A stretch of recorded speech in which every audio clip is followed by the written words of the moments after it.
Hey guys and gals, how you doing? Kevin here. Welcome to part 2 of our minimum viable business model. Now, if you haven't seen part 1, make sure you go watch that because none of this is really going to make too much sense if you skip to part 2 and you haven't seen part 1. So I'll put a link in the description on YouTube to where you can go ahead and see that. If you're watching this in the back office somewhere of a training site or something like that I've got for you, then just scroll up and you'll see it, okay? Easy peasy. And if you haven't done so, hey, and you are watching this on YouTube, click on that button and subscribe. Ring the bell so you guys can get all that. That's ringing the bell, apparently. Ring the bell so that you guys get notified if I go live and you get notified when I upload new video content because I want to be doing a lot on this YouTube channel moving forward. So there's all of that. Make sure you subscribe and give me a like if you like this stuff. If you don't like it, then I guess give me a thumbs down on it if you don't like it. Hopefully you like it. Okay, so anyway, let's go ahead and get started. What we're going to do is I'm going to walk you through this right here. Okay, this is going to be everything we're going to go through today, which is how to advertise, capture, run people to a bridge page, and then to the sales page. So if you do this in the wrong order, if you do this incorrectly, then it's going to be very detrimental to your business. It's going to be very difficult for you to succeed. So let's start with number 1, and then we're going to walk through this, and then I'm going to go back and circle around and talk about the different ways you can advertise on these platforms to get those eyeballs on your capture pages and so on and so forth, so you can actually get the leads, so you can actually build a relationship, so you can actually get the sales. Okay, so let's start with advertising. All right, advertising is kind of self-explanatory. Every one of these platforms you can go ahead and put ads on. All right, you can go and put ads on Facebook, you can run ads on Google, you can run ads on Bing, on YouTube. And the way that I do this on Facebook, for example, I'm just going to break down a small, really quick strategy for each of these. On Facebook, the way that I do this is instead of just running an ad that has a video and says, go click over here to buy this thing, what I'm always trying to do is get the people who are interested in what I'm doing to raise their hand and go, yeah, I like this. Okay, this is cool. I'm gonna watch this video, or I'm gonna hit the like button, or I'm gonna hit the share. So what I'll always do, as opposed to everybody else, is instead of just going in there and finding a bunch of keywords and then running my ad to it and seeing if it works, that's what everyone else is doing. I'll run an advertisement on Facebook where I'll pick my keywords like everybody else, but I have zero intention of having those people become a sale. What I'm looking to do on Facebook is I'll run an advertisement that's a short video introducing myself and talking about what I do, and if people are interested in that, I'll know because they will have watched that video, or they will have hit that like button, or they will have left a comment. And when they take that action, what is happening on the back end is Facebook is building me a custom audience. Facebook is building me an audience that says, hey, these people liked your stuff. And I can see who liked my stuff. I can see who watched that video all the way through. So if I ran an ad on Facebook and I ran a 5-minute video talking about marketing and stuff like that, I would look at my stats in the back office of Facebook, and I would make what's called a custom audience of people that have watched 75% of my video. And if they watch 75% of that first video, then I'll make another video that's more along the lines of go click this link and come over here and opt in. What did I just do there? What did I just do there? I just pulled all the people who now they know me. At least they like what I'm doing. Hopefully they trust me, and I put them on their own retargeting list. So now I'll run an advertisement to those guys, to those people. Do you see what I mean here? So I might have a video that has like 100,000 views on it that I run on Facebook, and really only 20,000 of those people are actually going to get the next advertisement in the chain. So I'll run that ad. Anyone who watches the whole thing, another ad will automatically be served up to them. That is to get them to click off of Facebook, become a lead of mine, and go through my sales funnel. What that does is it guarantees that I'll get some kind of success when I run my ads. And I'm not just falling into that bucket of let's just target all these keywords and let's just target all these people that everybody else is in. Because what's happening with that is the price is skyrocketing on Facebook. I'm not going to go ahead and compete with that forever. And the new person coming in can't do that. So you have to pull out those people, okay? Run an ad. The The people who respond to that video ad will now get the second video ad. The ones who don't, you don't retarget them anymore. Okay, hopefully that makes sense. That's how I run Facebook ads in a nutshell. I've got more training and step-by-step on how to do this in my training programs. You guys will get a chance if you ever want to check that out. You definitely can. Google, focus on Google Display Network. All right, because if you run search PPC, search pay-per-click traffic for Google, you're going to have a little bit of a problem. Okay, you're going to have a small bit of a problem in the sense that Google's going to take your capture page and they're going to smack it. They're going to go, no, it's called the Google slap for a reason. And so they're just going to slap you down and be like, no, we're going to ban your account. And you want to be very careful with that. So one spot that Google is very, very lax in is their banner ads, the Google banner ads. It's the Google Display Network. So you can run a lot of ads on that, and you have a little wiggle room to kind of get away with actually running ads that'll convert versus just search engine. So those are those little banner ads that are on sites that are like, hey, click here if you want to learn the next latest greatest marketing strategy, blah blah blah. They see a banner of that, they click on it, takes them over to my capture page. They hit my capture page, they can opt in, they can go on through my sales funnel. On Bing, straight search. Okay, they used to have search and content marketing where you could put small ads, contextual ads on different sites. They don't have that anymore. So what Bing has though is somebody types in how do I make money online, and my ad pops up going, here's how you make money online. Go to this capture page, go through my funnel, right? So you've got that. That's how you run Bing ads, and they're pretty cheap. They're about the price that Google was 5 years ago. So it's like you're traveling in the past to run some really targeted traffic at a cheap price. YouTube, you can do free videos and rank them. That's kind of the slow route. I've never really been good at that. I've never really tried that. I've got other trainers actually that teach my members how to do that because it's not me, right? I'm not good at that. I've never really cared to be.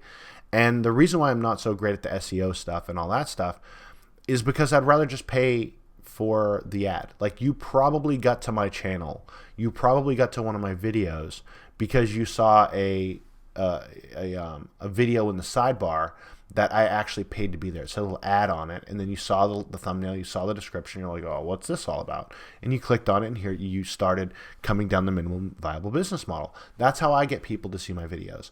A lot of my videos you will never even see, right? Because they're ads that will pop up and interrupt someone's video right before it's about to play. Now I know a lot of you have strong feelings against those, but let me put it to you this way: when you're an advertiser and you're trying to build a business, here's the thing: they're going to see an advertisement regardless if it's you or somebody else. At least if it's you, then you're being relevant to what they're doing. So always try to be relevant. That's the name of the game. If you're relevant to what they're about to see and they like what you have to say and what you offer, they'll click on it and they'll come on over. Some will go, I can't believe I saw this ad today. But they were going to see some kind of ad anyway, and I'd rather it be my ad than somebody else's ad that has nothing to do with the content they're consuming, okay? So YouTube is a huge place for running advertisements. So these are my kind of like my 4 favorite spots. If I had to pick my top 3, it would be Facebook, Bing, and YouTube, okay? Those are my top 3. Moving on. Let's go move on. So moving on to the capture page. The next thing, once you have cold people, your ads are out there and people are seeing your ads, the next thing you want to do is you want to get them committed to you, okay? This is where you're going to generate a lead, okay? You're going to generate somebody who's going to enter in their name, their email address, right? And possibly their phone number. You can stick with just email if you want to. I do that a lot of times because what I'm looking to do is, number one, I want to email them. And I'm going to show you guys my 7-figure email blueprint, okay? You guys are going to get a chance to see that in this minimum viable business model, how I address emailing them, what I email them, how I send out emails to them, okay? But when they come in here, they submit their email address to go on to the next page. Now, here's the kicker with this, guys. Here's what I want you to kind of keep in the back of your mind is the email address that they submit is not just for emailing, okay? I might take those emails and I might upload them to YouTube so I can follow them around. I might put a pixel on my capture page so I can follow them around on another platform. So it all leads to one spot. You might want to retarget them on the Google Display Network, for example. You might want to retarget them on Bing. Yes, you can do that. You might want to retarget them on Facebook. Yes, you can do that. You might want to retarget them on YouTube. You absolutely should be doing that. Okay, so you can put your retargeting pixels on here, and you can get their email address and upload their email address to these 4 platforms in order to serve them up more of what they're interested in. And think about it this way. If I've already got someone's email here, and I'm following them over to Facebook and Google and Bing and YouTube, I don't need to send them to this capture page anymore. I've already got their email address. I can send them, I can bypass all of that and send them straight to the next part of my funnel, right? The sales funnel. And think about it like this. People need, on average, 7 touches to see your product 7 times before they'll buy. This is where the amateurs mess it up all the time. All right, there's a couple spots where amateurs mess it up. The one spot is they think like, oh, I showed it to them once and they didn't buy it. No one's going to buy it the first time they see your stuff. That's okay. You know, when you bought a car, you went shopping for it. When you buy products online, you have to see it multiple times before you're like, okay, let me go ahead and get this. Let me do this, right? So make sure you're showing it to them multiple times. That's in email follow-ups. That's retargeting. That's all this stuff. The game and how you're able to follow up with your prospects has changed in the last few years, and you need to be constantly looking at how it's changed so that you can follow up with your prospects in a better way. And a lot of times, if they're not going to open your emails, that's fine. Put a video in front of them on YouTube. Go ahead, and when they do their next search on Bing, you're right there. Run an ad in Google to where you're in their Gmail account. You can do that. You can do that. If they have Gmail, you can be in their Gmail account from a retargeting pixel. So this is what we're doing on this capture page. There's a lot of stuff going on here. You're capturing a lead, but you're also going to now retarget them. All right.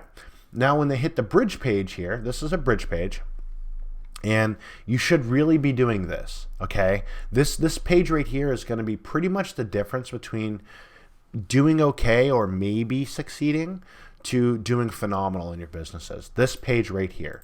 So you have a bridge page, and what this bridge page is, it's between the capture page and the sales video. Okay, the sales page. And what this bridge page is designed to do is to introduce yourself and build a relationship with that person so that they know you, they know who you are, they know why you're sending them emails. And if you're promoting an affiliate product, guys, okay, let's say you're promoting an affiliate product, this is going to serve a place for you to say, hey, look, my name's Kevin Hokoana. What you're going to see on the next page is ultra mega cool. It helped me lose weight. It helped me get in shape. It helped me do these cool things, and I highly recommend it. Whether you check that out or not, I am going to be helping you. You're going to get some emails from me. They're going to come from kevin@kevinhokoana.com, and I want you to whitelist those emails. I just sent you one. And when you see those emails, make sure you open them, because over the next few days, I'm going to be teaching you how to grow a business online, or how to lose weight, or how to do that cool yoga stance or pose, or how to do Tai Chi, or whatever you're teaching them. I'm going to show you how to do that stuff. So you're introducing yourself to them. And when you put this bridge page between the capture page and the sales page, your conversions will go through the roof. Even if it's an affiliate product, it'll go crazy. The reason why it'll go crazy through the roof, if it's an affiliate product, is because this affiliate product is now, getting a third-party endorsement. You, as promoting an affiliate thing, you're saying, this thing on the next page is really freaking cool. It really helps me. I use it every day. Check it out. And so when they see this, they've already had a testimonial from you on that product. And if they buy it, you get that commission. So if you're doing affiliate products the same way, if you're not doing affiliate products and you're going and you're doing this, still use that bridge page, because this gives you the chance for them to know you. Because on average, only about like 5% of the people are going to watch this sales video all the way through. Literally 5, maybe 10%. Okay. So if that's the case the first time, the first contact, then you want to make sure that they know who you are. And that you're going to email them. You're going to send them emails. You're going to help them out. Okay? So there's that. So this is the funnel that I want you guys to implement in your businesses. All right? I teach this to great extent in my training courses, and you guys should be doing this in your business. All right? Advertising, going to a capture page, going to then a bridge page where you're introducing yourself, letting them know who you are, so then they'll know, like, and trust you, at least know who your name, and that you're going to help them out and that you're going to send them some cool emails. And then, too, when they get to the sales page, they're more likely to listen. They're more likely to buy because somebody just told them, hey, this cool thing's going to change your life, okay? So that is the next evolution in the minimum viable business model. This is what you need to have. When I first came online, I didn't need any of this. I needed a capture page going to a sales page, right? I didn't really need the bridge page so much. I just need a capture page and sales page. It's evolved to where you need this. Like, this is not an option, guys. So if you've been failing in your businesses, this is one of the reasons why. It's because you don't have this bridge page in here. Nobody knows who you freaking are when you send them an email, and so you sound like a spammer when you're sending them that email. So do these bridge pages, okay? Capture page that goes to a bridge page that goes to a sales page.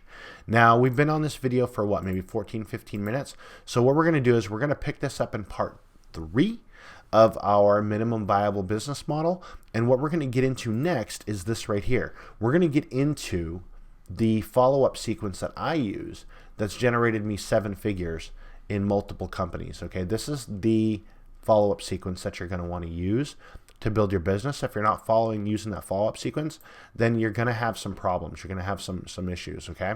So this is what you want to definitely model, and I'll walk you through everything in here, okay? We'll walk you through all of this stuff, and it's actually going to get into selling a product that's a $40 product with with a higher ticket upsell, and how I did this as an affiliate of a product, getting 50% commissions, and every time I put $1 in my business, I would get 2 out, okay, as an affiliate. So there you have it. There you have it. So if you thought this was cool, if you found this to be helpful to you in your business, if you got value out of this, do me a favor, hit that like button and subscribe to the channel, because I got more on the way, and you definitely want to make sure you watch this next video, which is part 3 of the minimum viable business model. Take care. Talk soon, my friends. I'll see you on the next video.